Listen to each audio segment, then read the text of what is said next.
are imposters. Electon Odero with that report. President William Ruto set up camp in Undanye, Taita Taveta County today. Kwa Daktari William Ruto rais wetu. During the launch of the last-mile electricity connectivity in the area, the president emphasized the importance of residents registering for the new shift cover, stating that it is the only guarantee for their access to quality and affordable health care. Sheria tumepitisha, sera tumepanga, kazi imebaki ni moja. Wewe mwananchi kujiandikisha. Na kujiandikisha ni bure. Sasa jameni bwana, Sasa tunaulizana maswali gani haya? He, however, asked governors to contribute to settling all KEMSA debts from the 60 billion shillings recently allocated. He stated that he only needs 2 billion shillings, with the government committing to contribute an additional 1.5 billion shillings. County governments, kwa sababu tumewalipa bilioni 60 juzi. County governments watusaidie na bilioni 2 walipe madeni ya KEMSA. Wakilipa madeni ya KEMSA, mimi nitawaongezea bilioni 1.5 ndio madawa ipatikane kwenye mahospitali. Politics also took center stage as former opposition members, now in government, threw salvos at those claiming to be opposition leaders. Kwanza mimi ndio kiongozi ya upinzani hapa Kenya. Kikatiba. Kwa sababu mimi ndio minority leader. Wale watu wanatembea hapa kando kando wanasema ati hao na upinzani hawa ni watu fake. Upinzani ni mimi. Na mtu asichukue kazi yangu tafadhali. Hiyo ndio ile kazi Mungu amenipatia. Tafadhali wawache mimi kazi yangu. Accompanying the president, Cabinet Secretaries Opiyo Wandayi and Salim Vuria expressed their unwavering support for the broad-based government. Kule kwetu, si mnafahamu? Kule kwetu, tumekuwa tukitembea na nyinyi pamoja, si ndio? Sisi kule kwetu tumeamua ya kwamba tunafanya kazi na Mheshimiwa Rais, tunamuunga mkono kwa njia yoyote. Leo, kesho na milele. Kuna wengine ndumakwili ambao hawataki kuona mazuri. Lakini ukweli ni kwamba Mheshimiwa Rais amekuwa kwa uongozi miaka 2. Mambo mengi ambayo anasuluhisha yamekuweko yakashinda wengine. Mimi naomba tumpatie nafasi rais wetu mambo ya afya anyoroshe. Mining CS Hassan Joe stated that they would work diligently to support the president's agenda, while also criticizing former Deputy President Rigathi Gachagua. Junet Mohammed revealed that those who attempt to obstruct President Ruto's agenda will also be axed from their positions. Na wakileta noma tuletea nini? Wakileta mbaya, wakileta noma, lazima tupate haki yetu. Sasa mtu anakuja hapa anasema, shareholders, nyinyi hawezi kuwa hapa. Si tulinyorosha Simuliona vile tulinyorosha Simuliona vile tulinyorosha Na mtu yeyote ambaye ataleta ujinga kama hiyo, wembe ni ule huu. Wembe ni ule huu. The president, who spoke after launching the last mile connectivity in Undanye, assured Taveta residents that over 9,000 households will be connected to electricity at no cost. Baada ya kuunganisha wewe stima, sasa hapo mbele sasa utajipanga. Sasa wewe mtu wa Undanye ate mnatema ni waunganishie stima, alafu ni walipie bill. Bana. Bill sasa kila mtu ni bidii yake. With the visit appearing as an attempt to persuade residents to register with the SHA cover, Ruto's continuing call to development, with the presence of former opposition leaders now in government and those from the coast region, may suggest that he is trying to secure significant support from the coastal region. Electon Odera, K24 TV.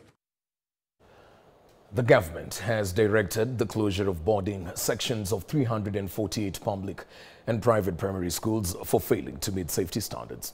In a statement, Basic Education Principal Secretary Belio Kipsang says compliance assessment conducted in September and October established that some institutions grossly contravened the provisions of the Safety Standards Manual for Schools in Kenya.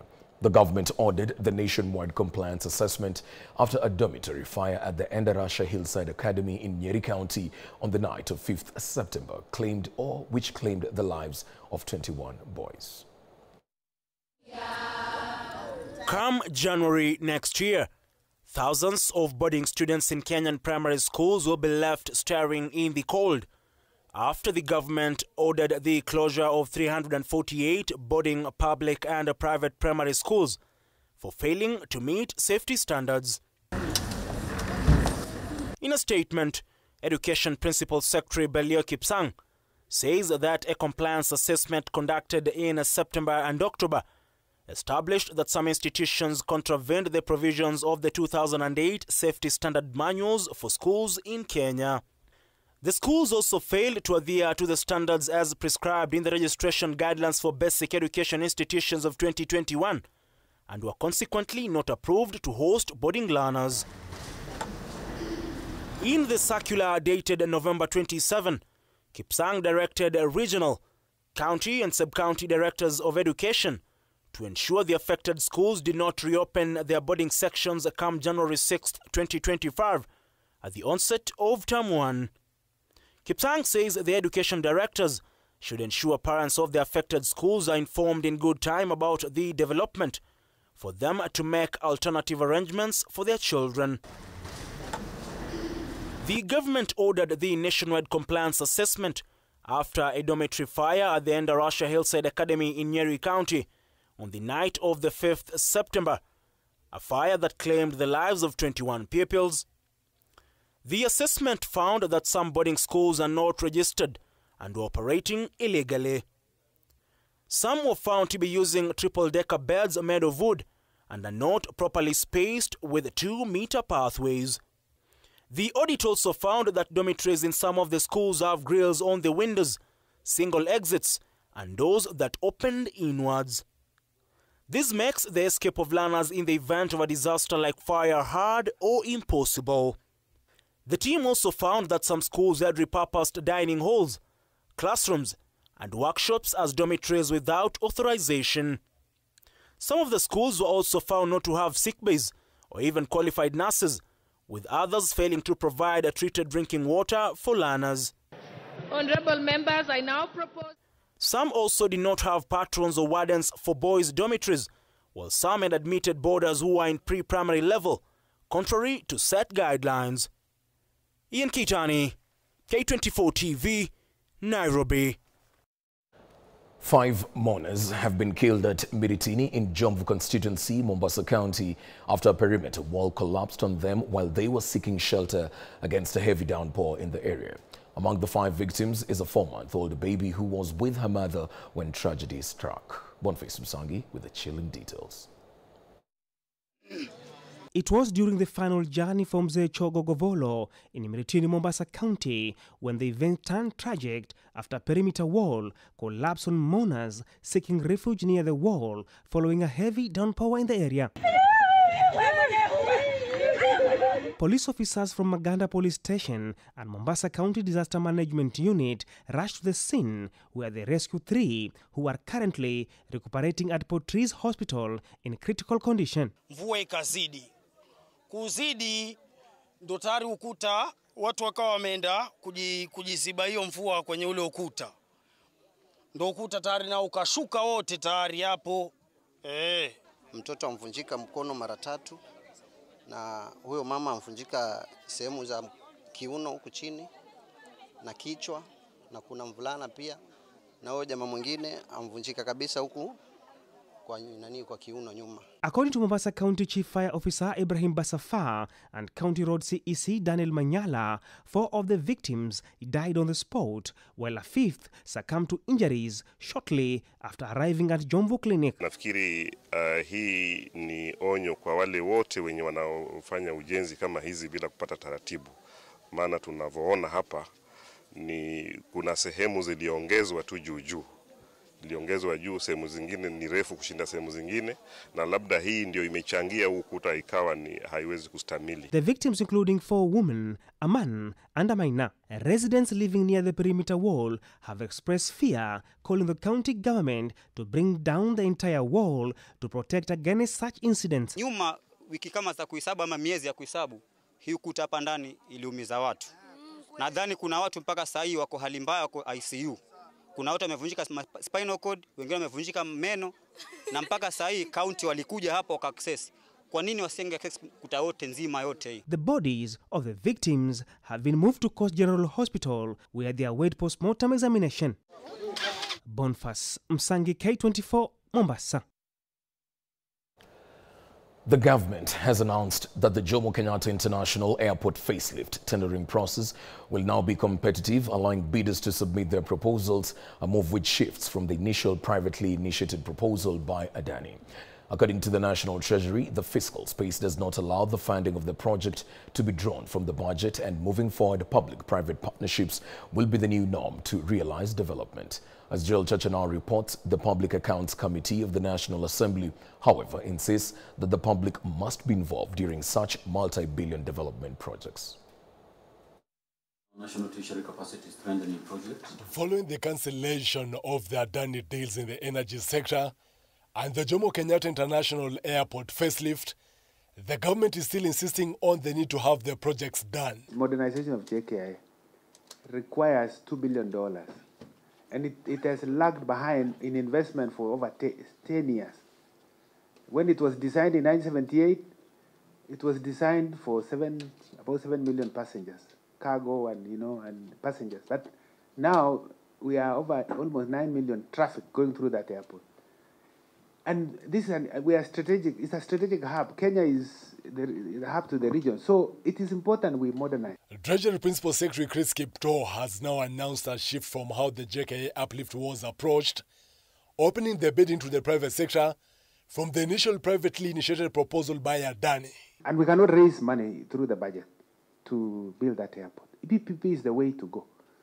So we will still proceed with the PPP, but I think this time we will apply maybe competitive process to see apart from Adani, who else has a better idea. The Public Accounts Committee of the National Assembly now wants the public to be involved and accountability for the council deals to be upheld through making contracts public. Now the only thing we are saying is we are not rejecting the proposal and the reasoning of the government. The only thing Kenyans are saying is that let us do proper background check, feasibility study, look at it competitively. Talk to Kenyans. Before we do things, let us talk to Kenyans. Let us convince them. Let us bring them on board, because acceptability of a project is a very key step in any successful project to be undertaken. We appreciate the shortfalls we have. We appreciate the challenges we have. We actually think the money we are sinking into physical infrastructure should actually be taken to soft tissues, so that we let PPP get projects done. But we want transparency, accountability, and the best interest of the people. Treasury Cabinet Secretary John Mbadi last week affirmed that no taxpayers' money would be lost as a result of cancellation of the deals with Adani. We are getting very confident that there is no cause to worry about any loss. This will be cancelled without any problem to the taxpayers. Joel Chacha, K24 TV. No.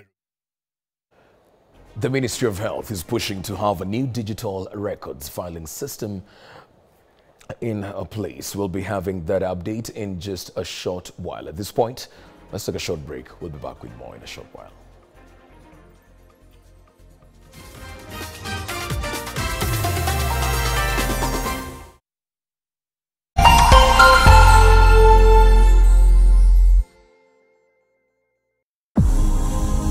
Mzee mmoja alitamani kitu rohoni mwake, kitu kimoja kikubwa Christmas hii, kuwa familia yake ije na upendo, ije na furaha tele. Furaha hiyo ienee zaidi kote.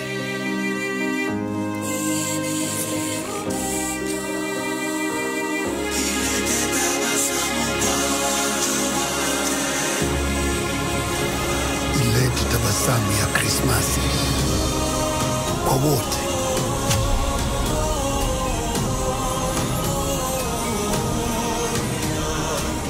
Sambaza furaha. Hii Krisi, tuje pamoja kwa upendo.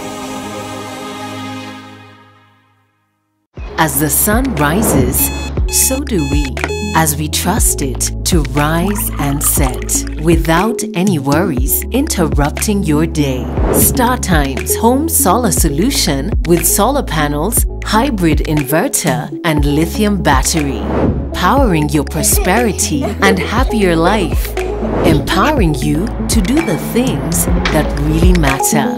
A complete and reliable home solar solution. Call us today. StarTime Solar. Power your life. Angukia welcome bonus. Only on Mozart. Karibishwa kama mgeni.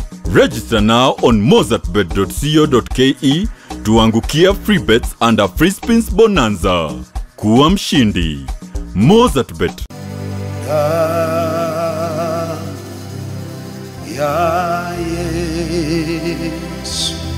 Baada ya kutumia damu ya Yesu na mwili wa Yesu Kristo, shine, shine, shine, you shine and you shine, and just in the name of Jesus.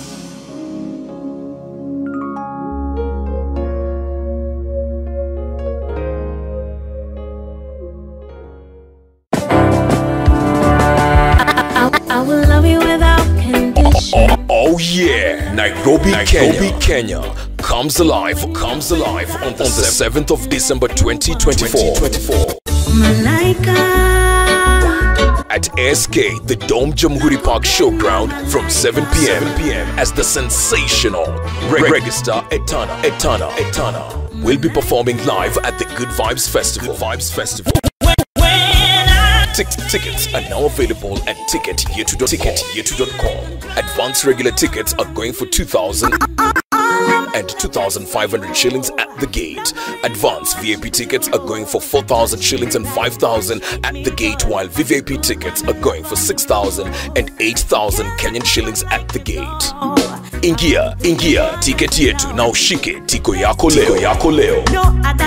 Come and have some good vibes. I'm not the sort of person who falls in and quickly out of love, but to you I give my affection right from the start. I know mkona talents, lakini mkona vibe. It's time to discover East Africa's newest talent. Ni mda wa Kenya kuchachisha. Anguka nayo ka TikToker, utuonyeshe hizi stunts zako. Africa's biggest talent show, Bongo Star Search, is coming to Kenya. Stand a chance to win amazing prizes and work with the biggest names in entertainment. My judges, wakiongozwa na Rita, Master J, Salama Jabir, and our very own Sanaipe Itande, watakuwa pale tukicheka na tukilia. Tulieni mpangwe wasee. From majenzi hadi wakoro, students na corporates, jitokeze tujue nani mzii. Tukutane Kenya National Theatre on Friday 29th and Saturday 30th November. Kosa uchekwe brother. BSS Season 15, sasa beyond borders. Si mchezo. Tune in to ST Swahili Channel 160 or 400 every Sunday at 9 p.m.